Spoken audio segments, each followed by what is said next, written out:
Rome had a simple plan. Throw Jesus' last apostle into boiling oil and watch him die screaming in the Colosseum. Crowds waited for the spectacle of horror. The soldiers prepared the cauldron.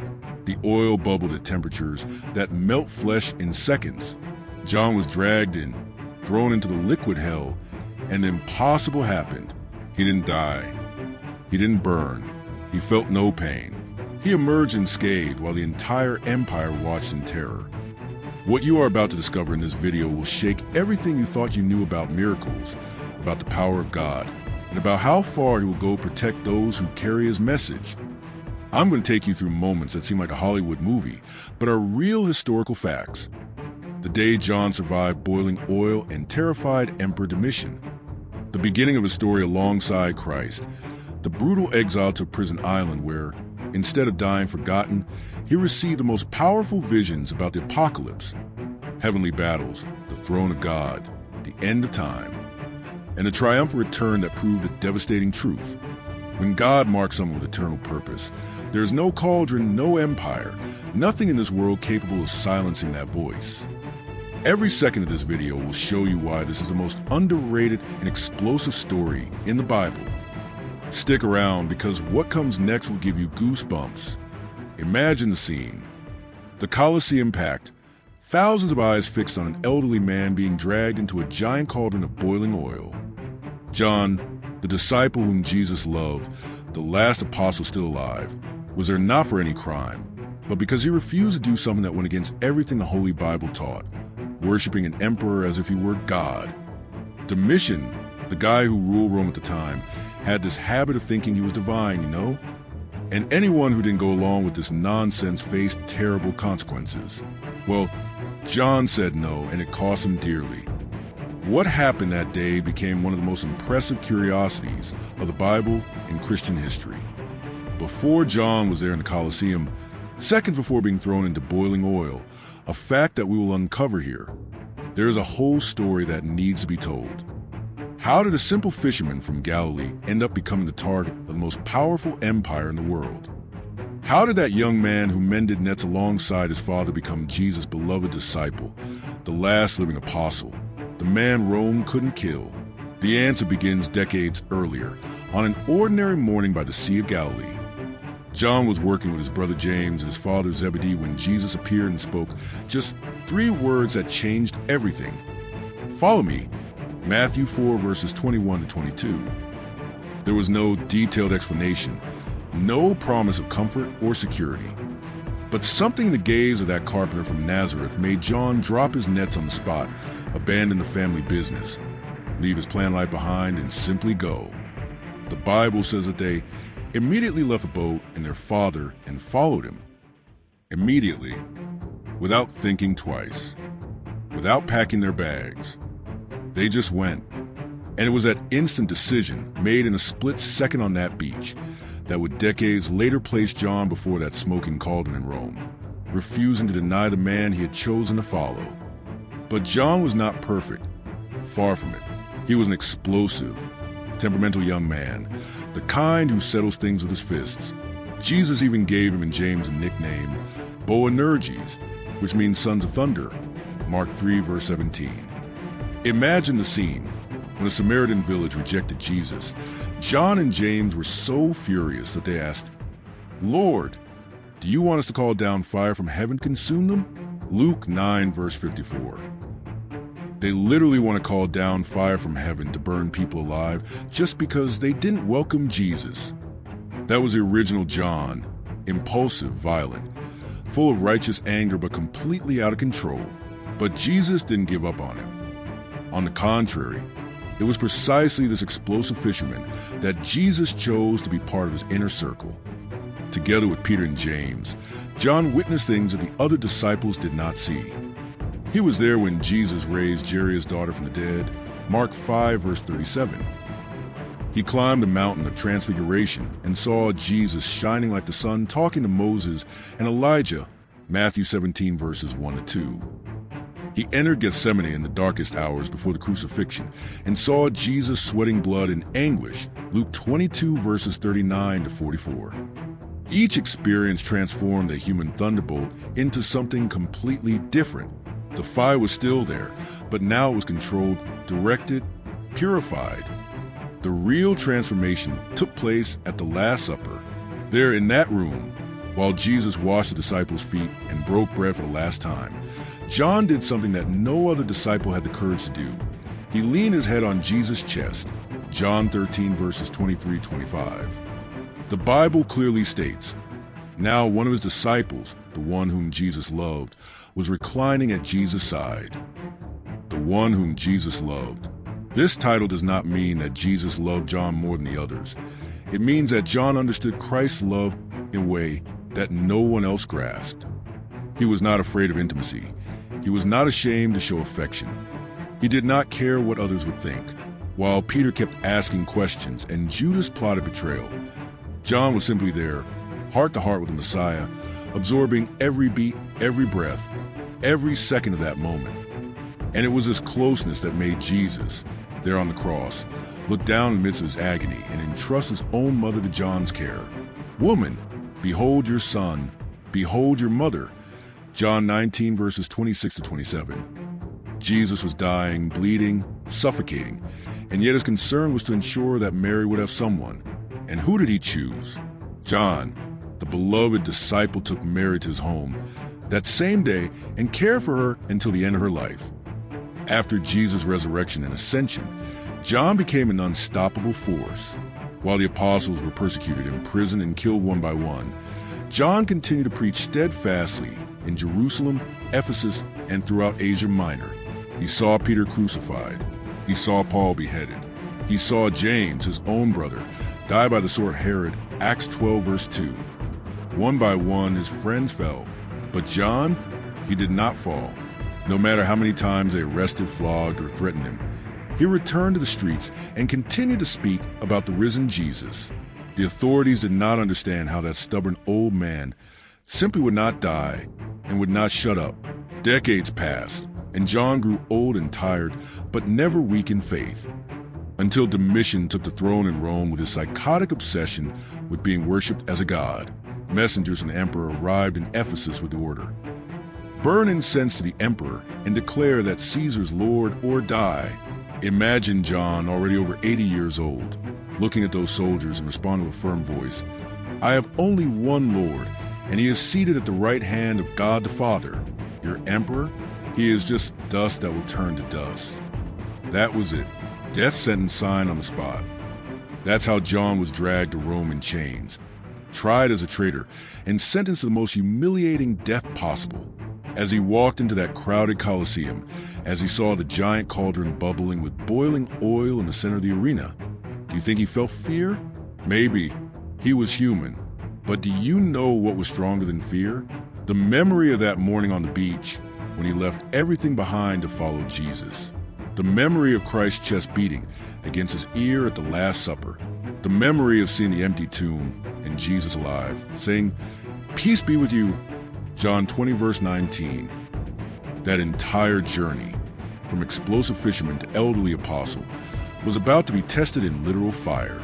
Rome thought it was going to burn a stubborn old man.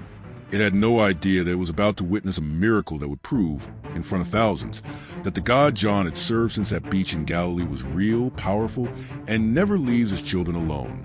And when they threw John into that oil, everyone expected to hear screams, see his skin melt, witness a horrible death. But none of that happened. His body remained intact, without a single burn, without apparent pain, as if that oil had no temperature at all. The soldiers were terrified. The Roman authorities trembled, because there was living proof that the God John served was greater than any empire. This miracle was no coincidence.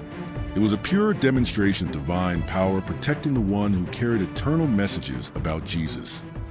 Political prisoners, rebels, anyone who posed a threat to the empire ended up in that godforsaken place. Or at least that's what Rome thought. People worked in the quarries breaking rock until their bodies couldn't take it anymore. They died of hunger, thirst, and exhaustion. When John was thrown there, already very old, everyone thought, okay, it's over. The last apostle will die alone and forgotten. But wait a minute, because this story is just beginning. And what happened on that island completely changed the course of Christianity and biblical prophecies that we know today. You know that moment when you're completely alone, with no noise, no distractions, and your mind becomes super focused? Multiply that by 1,000. Joel didn't have Netflix. He didn't have a cell phone. He didn't have anything that stole his attention. It was just him, the sea hitting the rocks, and an absurd communion with God. And it was precisely in this scenario that the sky opened up to him in a way that no one else had ever experienced. On any given Sunday, and look how curious, even though exiled and persecuted, John continued to keep the Lord's day. He heard a voice behind him, powerful as a trumpet. When he turned to see who it was, he almost fell backwards. It was Jesus, but not that humble Jesus of Nazareth that he met walking through Galilee. He was a glorified Christ, with snow-white hair, flaming eyes, a voice that echoed like a giant waterfall, and a sword coming out his mouth. John, who had leaned on Jesus' chest during the Last Supper, who was considered the beloved disciple, fell to the ground as if dead. So impressive was the sight. Now comes the part that always gives me goosebumps. Jesus placed his right hand on John and said, "Fear not." Think about the scene. The same Jesus he knew, who washed his feet, who ate fish with him after the resurrection, was now there in full glory, but he still had that personal touch, that affection. And then one of the most intense revelation sessions that the Holy Bible has ever recorded began. Jesus told John to write down everything he was going to see, and my friend, what came next was breathtaking. John saw an open door in heaven and was invited to go up above.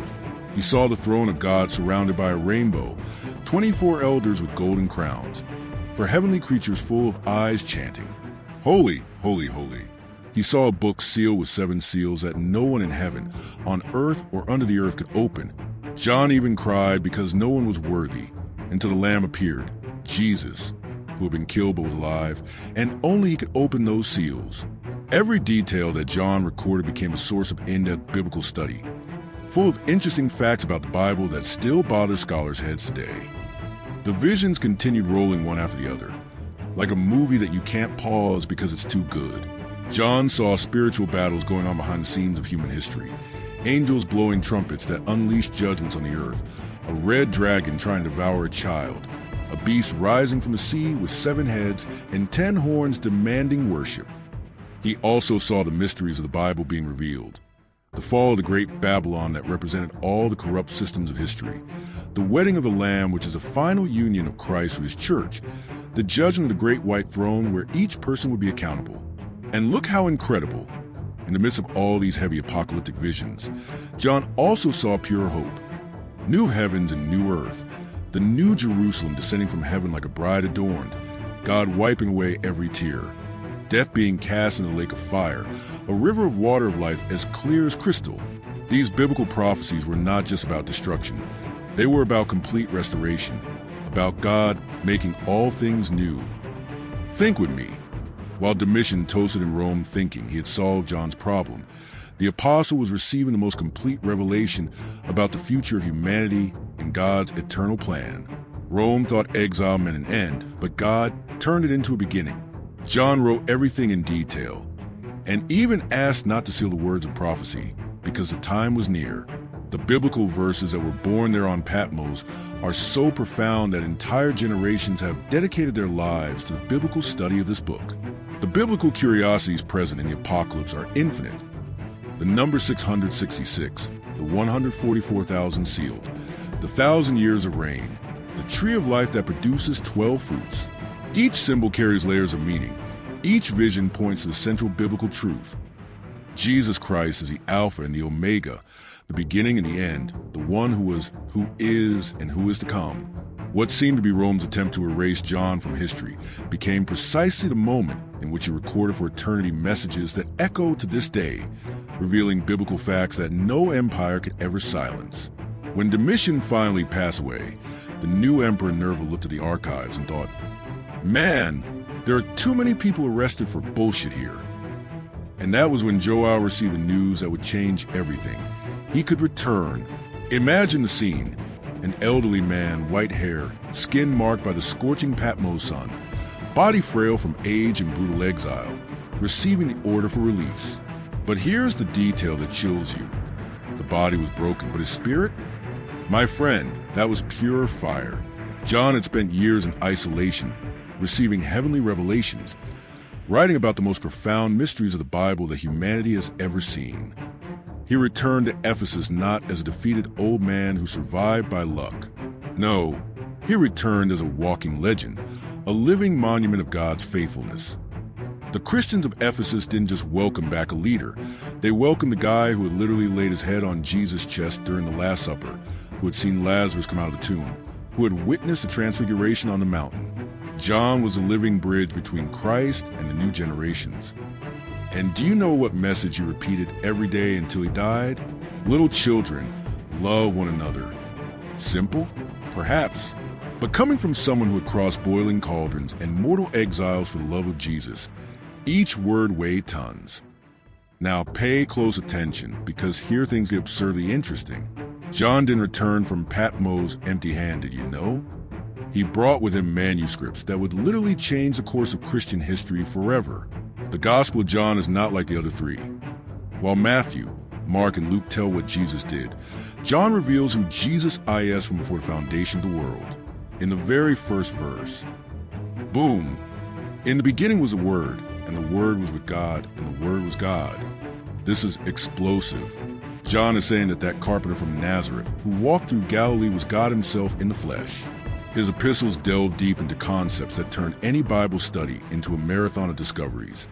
He talks about true love not as a cute feeling, but as a sacrificial action that reflects the character of God, explains genuine communion, unmasks false teachers, reveals secrets in the Bible on how to discern truth from lies in a world full of deception.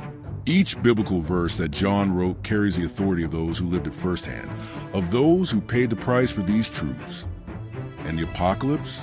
Boy, this book is on another level. To this day, 2,000 years later, scholars meet, hold conferences, write entire libraries trying to decipher the biblical prophecies that John recorded on that island. He saw cosmic battles between good and evil, beasts rising from sea and land, seals being broken one by one, releasing divine judgments, trumpets sounding announcing catastrophes, bowls of God's wrath being poured out upon the earth. He saw the fall of Babylon, the imprisonment of Satan, the resurrection of the dead, the white throne judgment where every secret would be exposed. The biblical curiosities that come out of this book are endless. There are people who spend their entire lives just studying Revelation and still discover new things. John described the new Jerusalem descending from heaven as an adorned bride, with streets of transparent gold, gates made of giant pearls, foundations inlaid with precious stones of all kinds. He spoke of a crystal-clear river flowing from the throne of God, of trees of life bearing 12 different fruits, of a place where there is no more death, mourning, crying, or pain. These are not fairy tales. They are biblical facts revealed to someone God deemed worthy of seeing the future of humanity. John turned his prison into the biggest celestial movie theater that ever existed.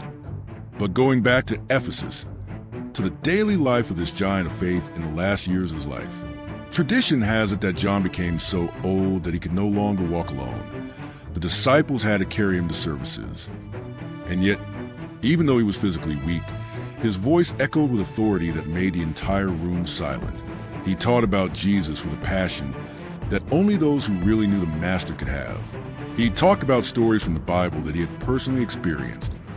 The multiplication of bread where 5,000 men ate until they could no longer bear it.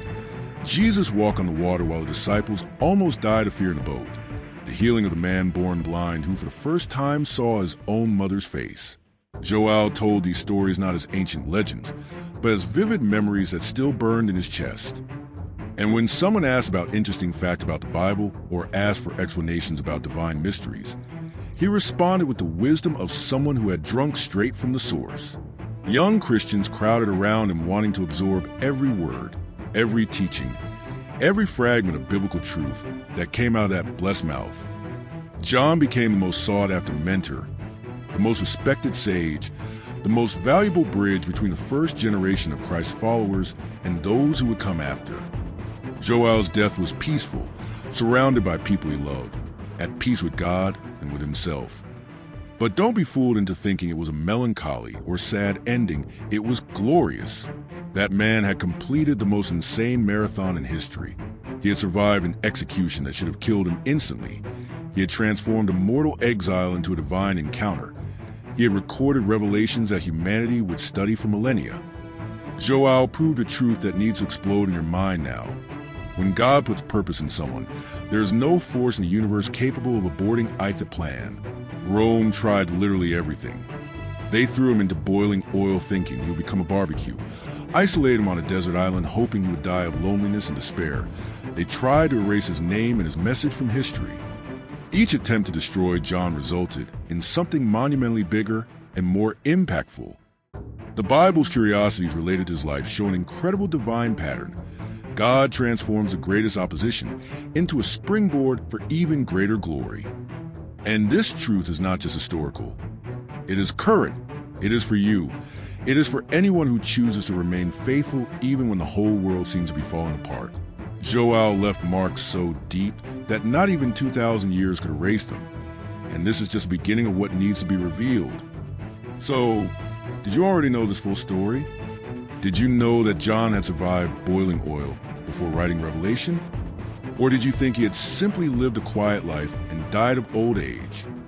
Well, most people have never heard of these details because they get stuck in the same repeated stories. But now answer me one thing. What else is hidden in the Holy Bible that no one told you about? How many other curiosities from the Bible are there waiting to blow your mind and completely transform your understanding about God, about Jesus, about the mysteries that span millennia?